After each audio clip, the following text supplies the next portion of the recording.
Determine all intervals of concave up or concave down and determine the coordinates of all inflection points, including cliffs, for the function f of x equals x times the square root of 3x squared minus 8. The first thing to do is find the domain. F of x equals x, a polynomial term. The domain will be all real numbers,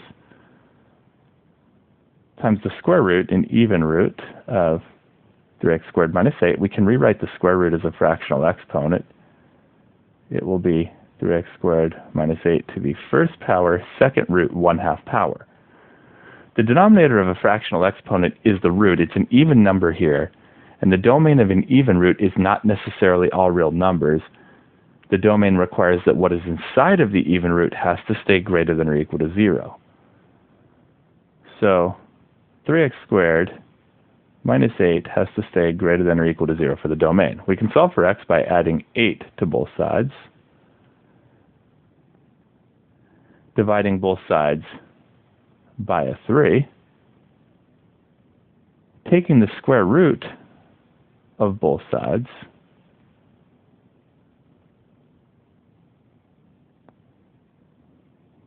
the square root of x squared is the absolute value of x.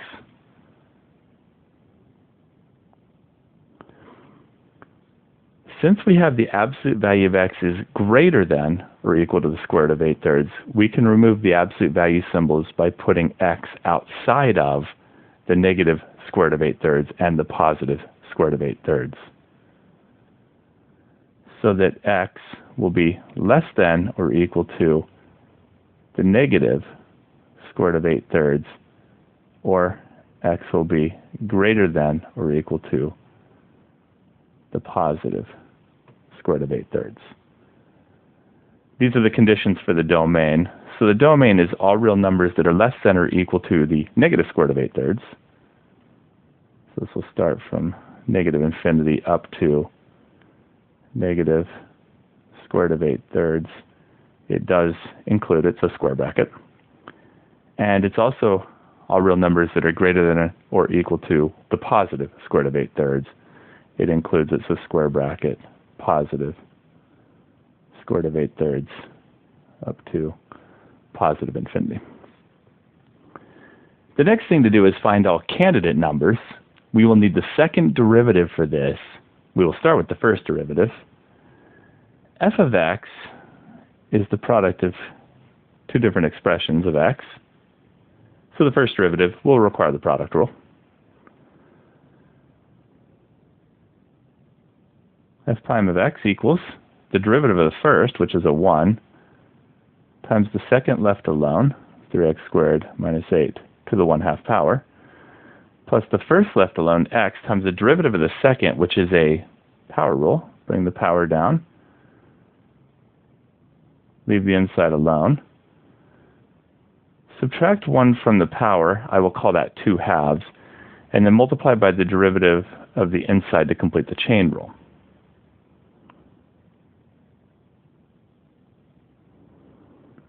The first term is a 1 times an expression. 1 times anything is that same thing.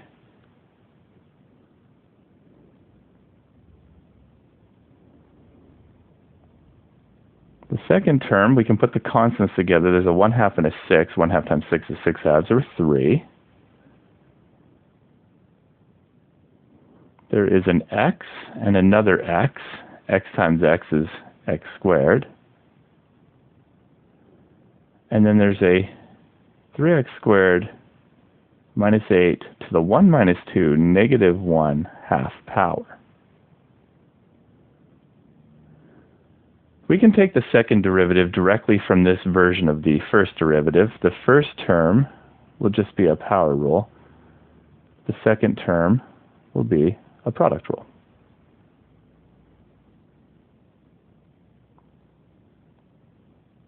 So f double prime of x will equal, the first term's power rule. We'll bring the power down, and then we'll leave the inside alone.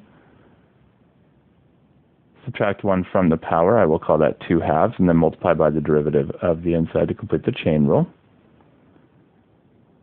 Plus, and then the second term is a product of 3x squared and 3x squared minus 8 to the negative 1/2. the derivative of the first will be a 6x times the second left alone plus the first left alone times the derivative of the second, which is a power rule. Bring the power down. Leave the inside alone. Subtract 1 from the power, I will call that 2 halves. And then multiply by the derivative of the inside to complete the chain rule.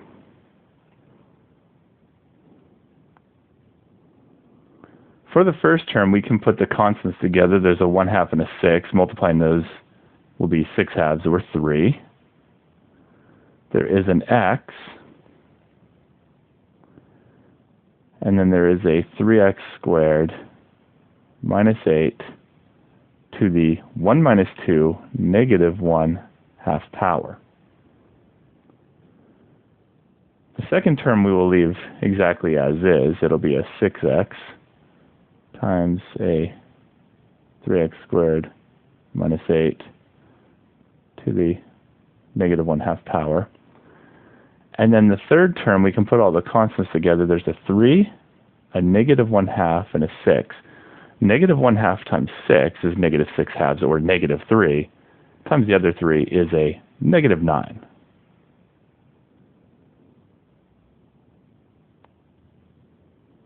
There is an x squared and an x. X squared times x is x cubed. And there is a 3x squared minus 8 to the negative 1 minus 2, which is negative 3 halves power.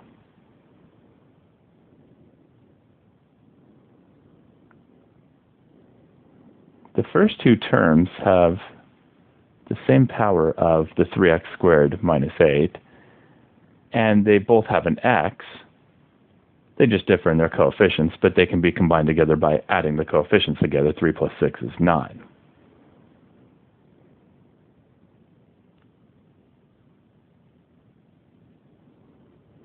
So we have 9x and a 3x squared minus 8 to the negative 1/2 power,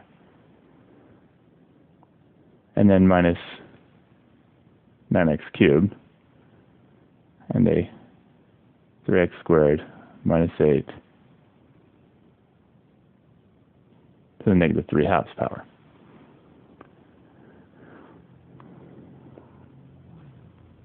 We want all powers to be positive. We also want the second derivative to be fully factored. One option is to move these negative powers to the denominator to make them positive powers, and then get a common denominator between the two terms. Another option is to factor them as negative powers. The second option will actually be a little quicker. We're going to factor it as is. Now there's a common factor of 9. We'll factor that out. There's an x and an x cubed. We can factor out the lower power of the two, which will be x to the 1, so we can factor out an x. And there is a 3x squared minus 8 to a power. We can factor out the lower power of the two. That'll be the negative 3 halves, which is more negative than negative 1/2. So 3x squared minus 8 to the negative 3 halves. So we're going to factor out a 9. That'll take away these and leave them as 1s. We're going to factor out an x, so this one's gone and one of these is gone. There'll be 2 of them left over, so it'll be an x squared. And then we're factoring out a 3x squared minus 8 to the negative 3 halves. Factoring is division, and division is subtracting exponents. So we're going to subtract a negative 3 halves, which is equivalent to adding a 3 halves. So we're going to be adding a 3 halves to this power. Negative 1/2 plus 3 halves is 2 halves, or 1. So this will be to the power of 1, which means it'll just be a 3x squared minus 8. Adding 3 halves to this power will be to the 0, and anything to the 0 is a 1. So there's what we should have left. We'll have a 3x squared minus 8, and we will have a negative that's here and an x squared that's here.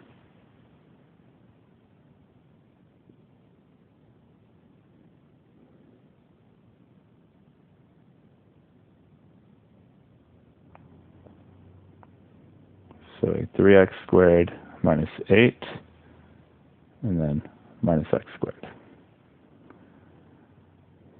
So we have a 9x,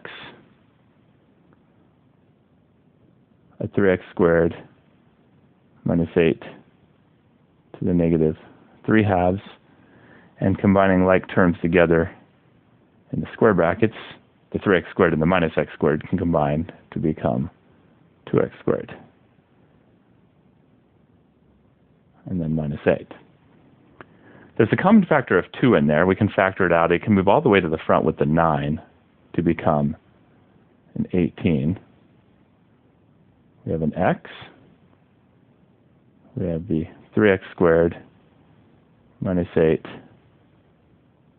to the negative 3 halves power. And we have what will be left. I will turn the square brackets into parentheses now. Factoring a 2 out, it would be x squared minus 4, which is a difference of squares, so we'll be able to further factor.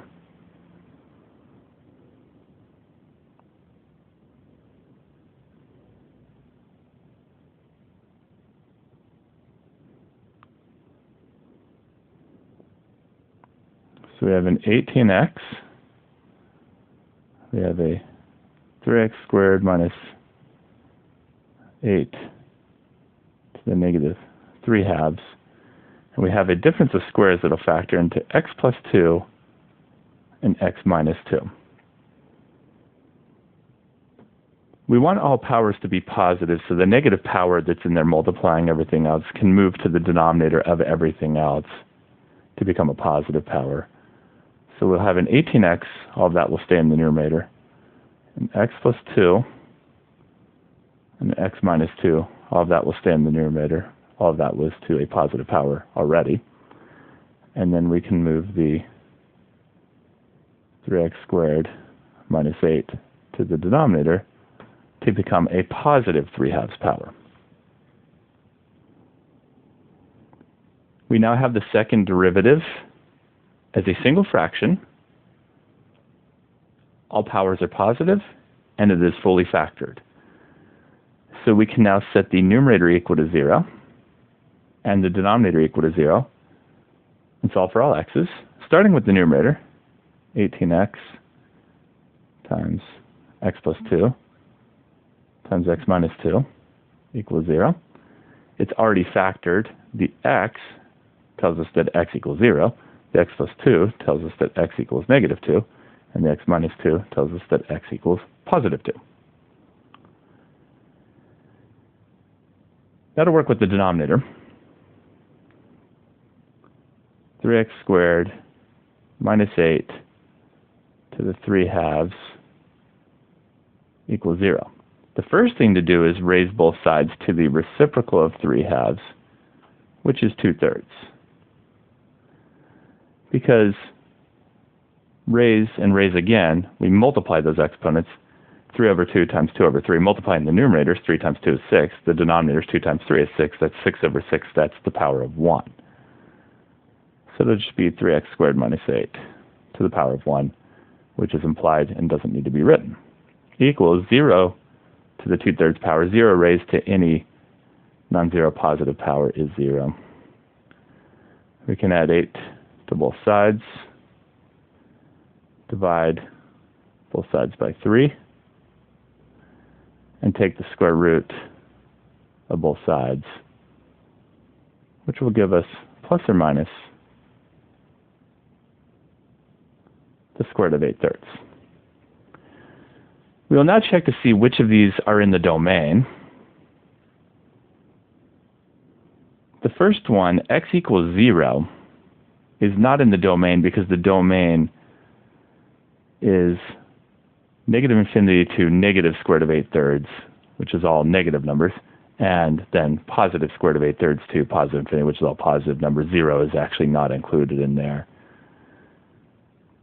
So we will cross that one out. It is not a candidate number. The square root of 8/3 is less than the square root of 9/3. And 9/3 is 3. So the square root of 8/3 is less than the square root of 3. And the square root of 3 is less than the square root of 4, which is a 2. So a 2 is bigger than the square root of 8/3.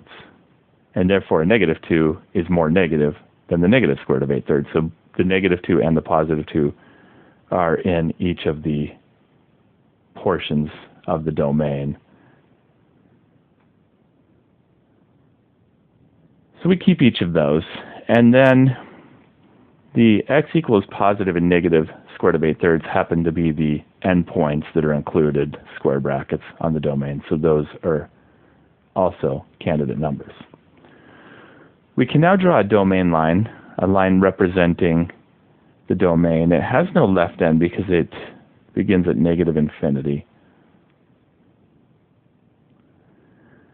It then ends at negative square root of 8/3, which has a square bracket and is included. However, the negative square root of 8/3 is one of the candidate numbers, and the candidate numbers are removed from the domain. So instead of being a square bracket, it'll be a round bracket. The domain picks up again. The same thing happens. The positive square root of 8/3 is going to be removed, so it'll become round bracket. And continue and have no right end since it goes to positive infinity.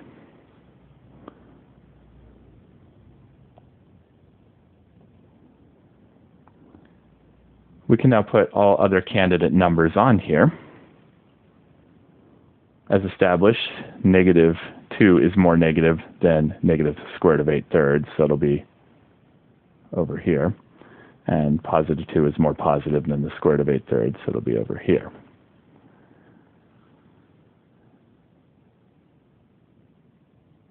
This splits the domain interval, which was already in 2 intervals, into what is now 4 intervals. We can pick a test value in each of these intervals. Negative infinity to negative 2, we can pick negative 10. Negative 2 to the negative square root of 8/3.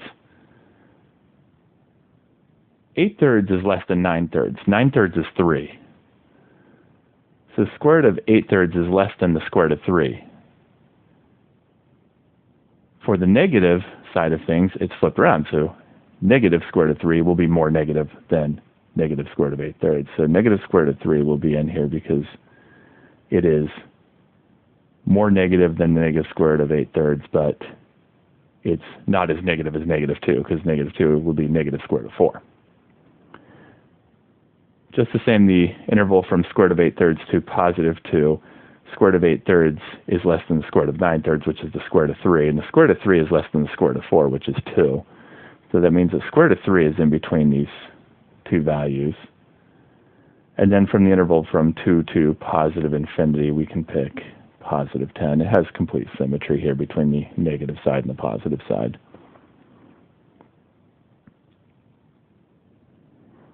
We can now test the concavity by plugging these test values into the second derivative. We don't care about the value of the second derivative, just whether it is positive or negative. So the best place to plug in is the fully factored version of the second derivative. That would be this version here. Now a couple things about this. First of all, the denominator, which has a 3x squared minus 8. Back up here, the domain requires that that 3x squared minus 8 has to stay greater than or equal to 0. But it's only equal to 0 at the square root of 8/3 and the negative square root of 8/3, which are not part of these intervals. Therefore, it's always positive, and a positive number to the 3/2 power in the denominator will always be a positive number. So this entire denominator is positive. This 18 up here is also positive, so neither of those affect the overall sign of the second derivative, and therefore the portion that matters is the x plus 2, and the x minus 2. Now those can be positive or negative depending on the value of x. Plugging negative 10 in for each of the x's, we will have a negative 10 times a negative 10 plus 2, which is a negative 8, and then a negative 10 minus 2, which is a negative 12. We have a negative times a negative times a negative. 3 negatives will be a negative. We have a negative second derivative. This corresponds to concave down. Plugging in the test value of negative square root of 3 into the portion of the second derivative that matters, we'll have a negative square root of 3, so it's negative. Negative square root of 3 plus 2. Square root of 3 is not as big as square root of 4, and so it's not as big as a 2. And so we have a negative square root of 3, which is something that's less negative than negative 2. Added a 2, it'll be a positive number. And then we have a negative square root of 3 minus 2, which will be a negative number. So we have a negative times a positive times a negative. The two negatives will make a positive. Altogether, we have a positive second derivative, which corresponds to a concave up.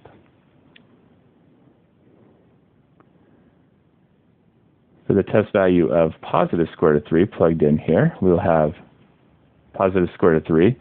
Positive square root of 3 plus 2 is another positive number.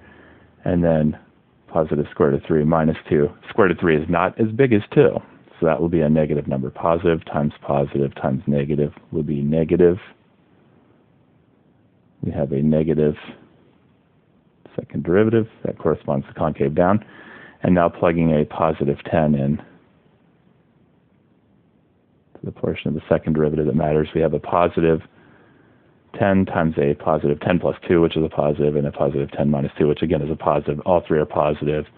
They will multiply to be a positive. We have a positive second derivative. This corresponds to concave up. So we have concave down intervals occurring from negative infinity up to negative 2 union, because it's happening again, from positive square root of 8/3 up to positive 2.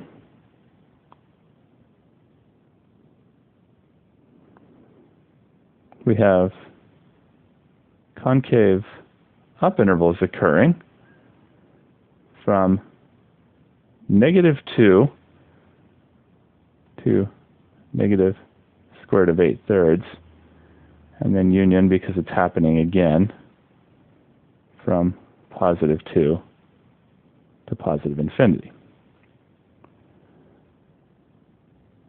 Right at the candidate number of x equals negative 2, we have the concavity changing from concave down to concave up. So x equals negative 2 will be an inflection point.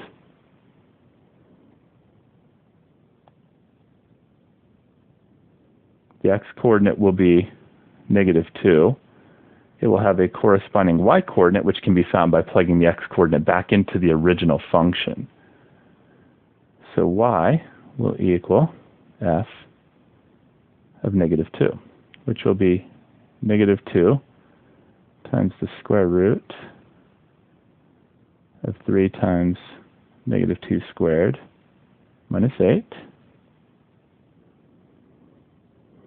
which is negative 2 times the square root of 3 times negative 2 squared is a positive 4 minus 8.